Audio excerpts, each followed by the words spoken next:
Hey guys, Professor Bill, Comic Book University, and Amazing Spider-Man, issue number 37. Let's see if we can get an anti-glare kind of view. That one looks good. Okay, so this stuff on the cover technically happens, but it's not really that important. It's all the other stuff that's really important. This is like the least important thing that happens in there.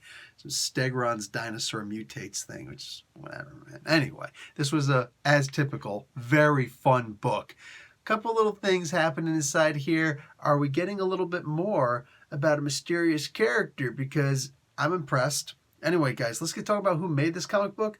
Then we'll talk about the book itself. So this issue is called Time for a Change. Nick Spencer is the writer, Ryan Oatley on art, Cliff Rathburn on inks, Nathan Fairbairn doing the colors, VC's Joe Caramagna doing the letters, Ryan Otley and Nathan Fairbairn doing the cover art, variant cover art, Marvel's X, done by Giuseppe Camuncoli and Jean-Francois Beaulieu. Anthony Gambino does designs, that's how you pronounce that word, and Spider-Man was created by Stan Lee with Steve Ditko. Okay, my peeps, so J. Jonah Jameson gets an offer for a lot of money to basically do something to the effect of a podcast / website, which I think is kind of perfect. Sounds a little bit like what they were doing in the Ultimate Universe, except this sounds a lot more specific, and I'm down for that.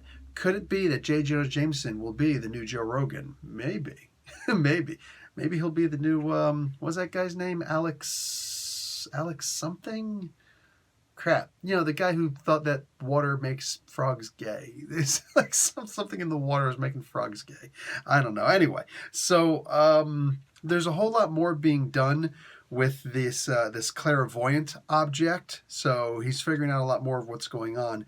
Meanwhile, he's got to keep it secret from his lab partner / creator exactly what he's doing with it.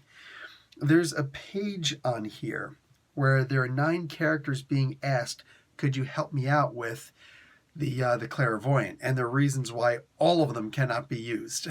And it's great. Also, one of these characters happens to be Captain America, which I could be wrong, but this is one of the first times that, if not the first time, that Spencer has used the Captain America character, even for just a panel, since the Secret Empire books. Yay. Yay. I really hope that he goes back to working on Captain America again. I enjoyed those comics. Anyway, so he's using the clairvoyant to the best of his ability, and he actually uses it in order to make sure that he doesn't miss a date with MJ. Now, it's an over-the-phone date because she's on the West Coast. Make sure you check out Leah Williams' The Amazing Mary Jane, which is going on right now. In fact, that comic book drops every week that this comic book drops, so that makes it pretty easy to do. Just look for the Amazing section on your comic book wall. So he goes back there and meets up with her, but he's exhausted. And it's funny, the clairvoyant couldn't predict that. This was good. When we get to the end, we get an interesting little part in here. You know the bad guy? Yeah, I don't want to give you away too much. But, you know, the bad guy with his little purple petticoat that he's wearing, which I think is freaking great. Turns out he's able to do magic of some sort. That's interesting. So we've been seeing a couple of things he's been doing, but this one they're actually showing, yeah, it doesn't look like he's using any kind of advice. Anyway, he winds up bringing somebody back from the dead.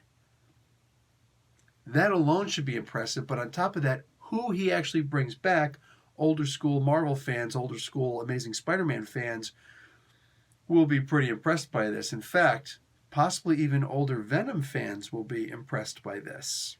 I am definitely looking forward to where this is going to go. Anyway, guys, yeah, all right, I'm digging it. I'm going to show you the image for the cover for next month's issue, which will actually be out on the 22nd, so in 2 weeks that'll be out. Yeah, Peter Parker, I imagine this is Peter Parker. I'm not entirely sure, but I think that's Peter Parker rolling the dice against Spider-Man. It's funny, he's at the craps table, and who's behind him? A character named Chance. That can't be coincidental, can it? My vocabulary, my pronunciation, it's all off today. Anyway, as can be expected, another great comic book, Amazing Spider-Man. This book it never ceases to amaze me. Okay, I suck with puns. Puns suck anyway, so it's the same. Anyway, never ceases to amaze me how consistently good this book is. How it doesn't have to focus entirely on Spider-Man, although this one, for the most part, does. Rather, it just focuses on the fact that all of these characters are really well thought out. And even silly little, like, quick things like, the boomerang hanging out of Peter's apartment and just 2 quick little scenes with him. Yeah, that's pretty much who he is. I like this. I like this a lot. Anyway, guys, grab the book, Professor Bill Comic Book University. Class dismissed.